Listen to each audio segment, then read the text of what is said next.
Bollywood silver screen presenting I want to live my life. कहानी की शुरुआत में हमें सारा को दिखाया जाता है जो अपने हस्बैंड और जुड़वा बच्चों के साथ रहती है।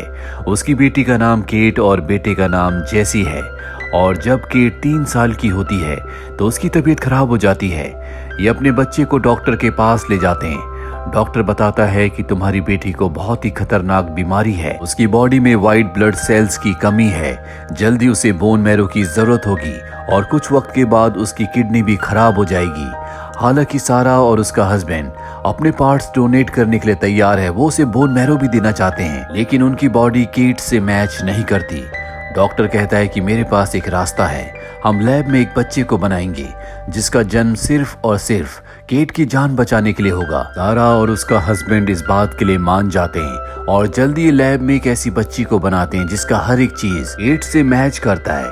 कई साल बीत जाते हैं और अब वो बच्ची थोड़ी सी बड़ी हो चुकी है जिसका नाम एना है।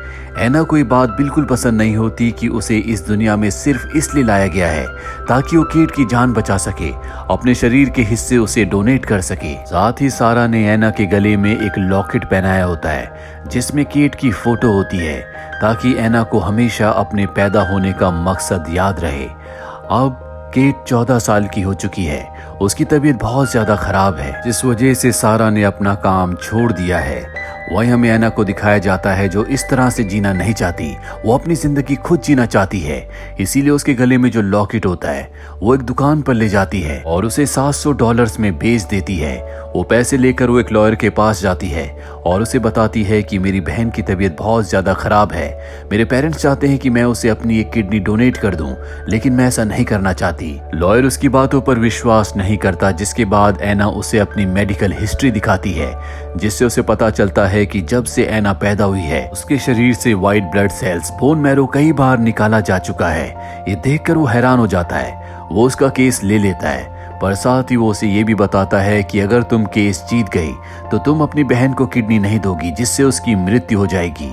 एना कहती है मैं सिर्फ अपने लिए जीना चाहती हूँ। दरअसल वो केट को बार बार व्हाइट ब्लड सेल्स और बोन मैरो देकर थक चुकी है। वहीं अब वो वक्त आ जाता है जब एना को केट को अपनी किडनी देनी है।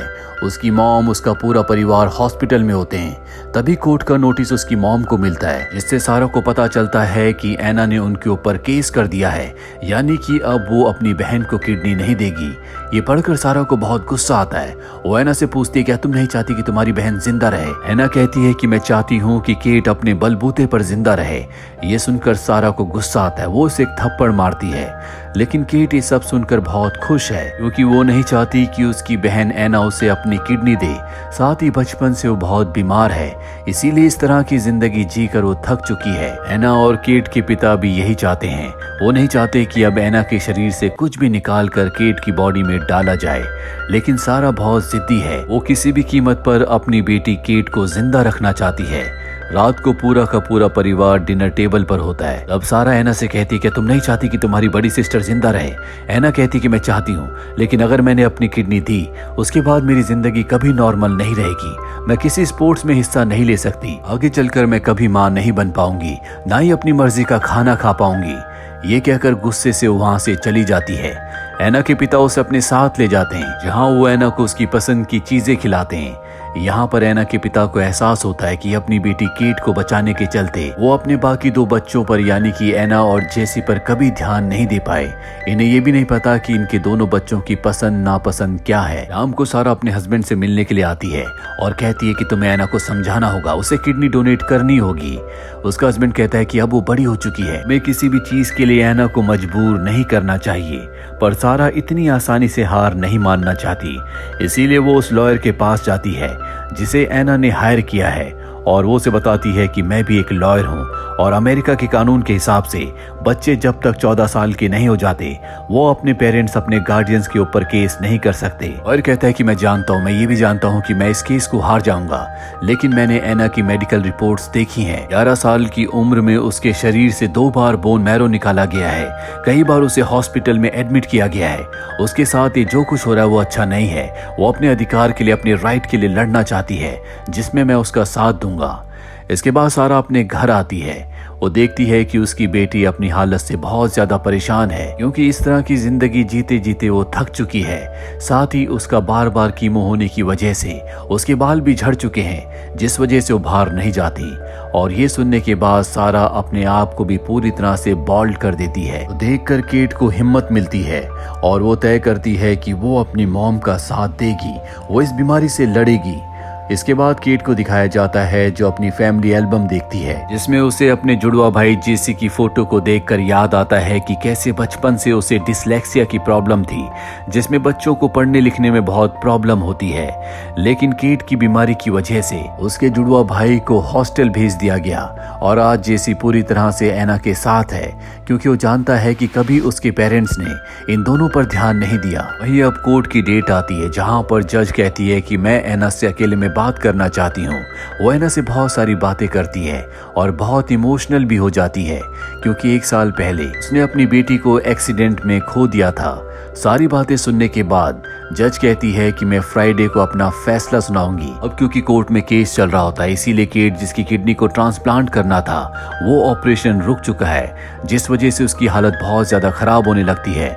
दवाइयां भी उसके शरीर पर काम नहीं करती। डॉक्टर ये बात सारा को बताते हैं। सारा कहती है कि तुम ऑपरेशन की तैयारी करो। मैं एना को मना कर लाती हूँ, पर डॉक्टर ऑपरेशन की तैयारी करने से मना कर देता है। वो कहता है कि मुझे पता है कि केस कोर्ट में चल रहा है और जब तक कोर्ट का फैसला नहीं आता हम ऑपरेशन नहीं कर सकते। वहीं केट को दिखाया जाता है जो एल्बम में टेलर नाम के एक लड़के को देखती है, जिससे वो इसी हॉस्पिटल में मिली थी।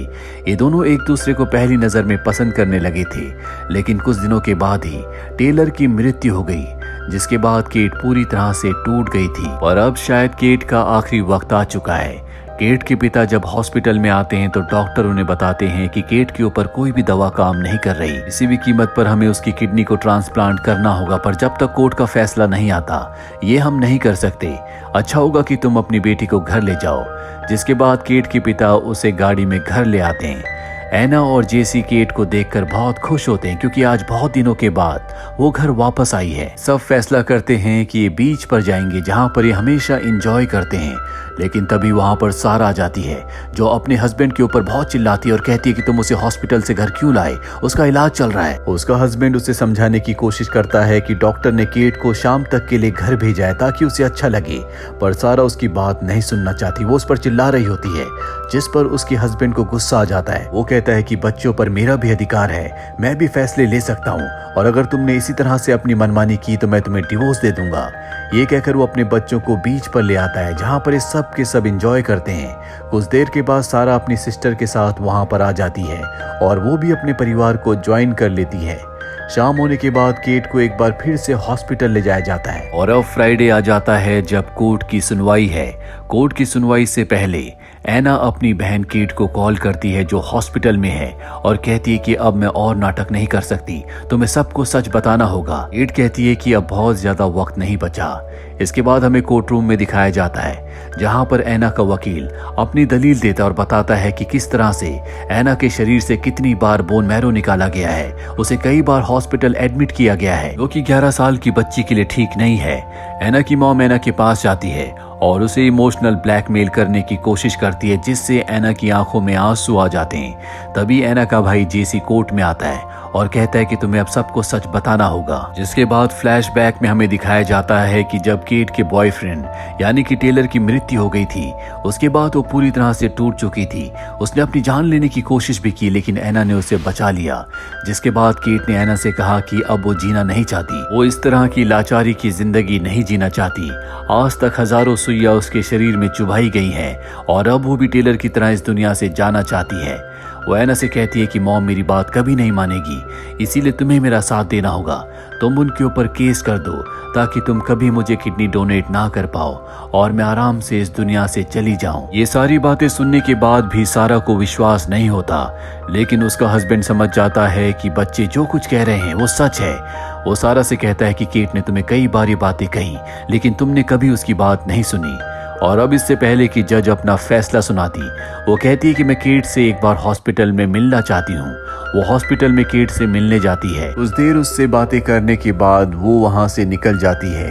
उसी शाम को दिखाया जाता है कि हॉस्पिटल में सारा के सभी रिलेटिव्स आए हैं जो कि केट से मिलते हैं और आज केट सबको फाइनल गुड बाय कहती है। वो अपने पूरे परिवार से अच्छे से मिलती है और जब सब चले जाते हैं तो वो अपनी मॉम सारा को वहीं पर रोक लेती है और अपनी एल्बम जिसमें उसकी और उसके परिवार की यादें हैं वो एल्बम वो सारा को देती है और कहती है कि अब मैं जाने के लिए तैयार हूँ। सारा की आंखों में आंसू होते हैं क्योंकि बचपन से वो सिर्फ और सिर्फ अपनी बेटी केट को बचाना चाहती थी, पर आज उसकी उम्मीदें टूट चुकी है। वो रात को वहीं केट के साथ सो जाती है और उसी रात को केट की मृत्यु हो जाती है। आज केट को उसकी बीमारी से, उसके दुख दर्द से हमेशा के लिए मुक्ति मिल गई। कुछ दिनों के बाद दिखाया जाता है कि एना का लॉयर उसके पास आता है और बताता है कि हम केस जीत गए, अगर तुम्हें कभी भी किसी भी चीज की जरूरत हो तो तुम मेरे पास आ सकती हो। अब कुछ वक्त के बाद का समय दिखाया जाता है जहां पर हम देखते हैं कि सारा, जिसने अपनी लॉयर की जॉब छोड़ दी थी, उसने एक बार फिर से अपना काम शुरू कर दिया है। साथ ही उसका हस्बैंड जो कि एक फायर फाइटर था वो भी अपने पैशन को फॉलो कर रहा है। अब उसने उस जॉब को छोड़कर बॉक्सिंग कोचिंग शुरू कर दी है। साथ ही एना का बड़ा भाई न्यूयॉर्क के एक कॉलेज में है। एना स्कूल में है जो कि बहुत अच्छा परफॉर्म कर रही होती है। एना अपने आप से कहती है कि वो इस दुनिया में पैदा हो सकी क्योंकि उसके पास एक बड़ी सिस्टर थी।